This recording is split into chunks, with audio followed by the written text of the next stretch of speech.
Currently, we're in the process of improving the game overall. Fortunately, the transition of the game to Atari has allowed us to really go back through and find things that we thought could really need a little bit of extra time. Including a generous look at every level to determine what is it really going to take to get these things to the quality level that the fans may be expecting. We're paying a lot of attention to what we're doing throughout every level to make sure that the experience is consistent and very authentic with the Ghostbusters license. The game takes place a year after the second Ghostbusters, where the ghost was all like that. So I'm guessing the ghost is like this on this one, but I don't know. Don't quote me on that. Anyway, you have an old friend escape, and some weird things start happening throughout the city, and you, as the rookie Ghostbuster, the weapons technician as we call him, you've got to go kind of see what's going on. And the story unfolds, and I don't want to give away too much, but big stuff happens. Right. Old friends come, new friends join. By friends, I mean ghosts, creatures, enemies. It's a great time. It's a fantastic story. The ghost world is beginning to push through multiple cross portals from their dimension into ours. The Gray Lady makes a return, and she is the first ghost that the Ghostbusters actually attempt to try to interact with. So this is an opportunity for the player and the Ghostbusters to go back and stitch that story back up and put a close to that first encounter once and for all.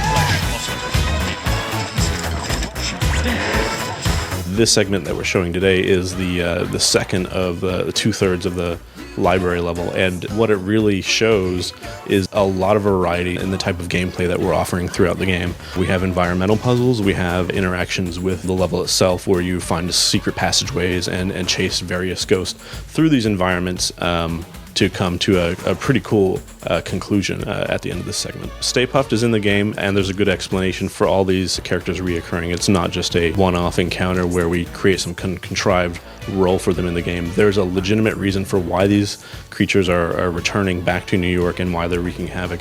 And the Ghostbusters, as part of the story, have to figure out what that is and how they're going to deal with that. More overtime. No Ghostbuster games would be complete without proton stream weapons.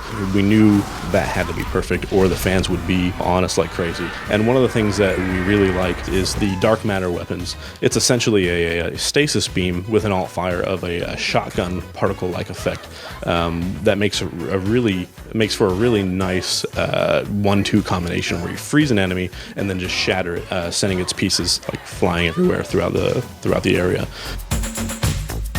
We've got the Wii version here. It follows the same storyline as the 360 version, but there's aspects of this game that are entirely different from the 360 version, right? Right, that's right. The Wii, of course, we got to use the Wiimote. We got to see, what does the Wii do well? To try to put something really realistic on the Wii, you're going to disappoint the fans. So rather than disappoint the fans, we decided we would give the Ghostbusters a really stylized look and a really almost Pixar quality, and we felt like that really captured the essence of Ghostbusters, and it also allowed us to utilize what the Wii hardware does well. When I was a kid, I loved Ghostbusters, and every single time I would see the opening scene, I had seen it probably 20 or 30 times, and the librarian, when she would look at you, and I jumped every single time. So I'm excited about making young kids, freak out a little bit, but in a good, positive, kind of wholesome way. Of course. Do you guys have a release date yet? Nothing that we can talk about, but I think there are some exciting plans with both Sony and Atari, who are collaborating on how can we make the most of the 25th anniversary that's going to be due out next year, and I think we'll see a lot coming out around that time. Well, hopefully we'll have a release date soon for Ghostbusters the video game. Michael, thank you so much. We appreciate it.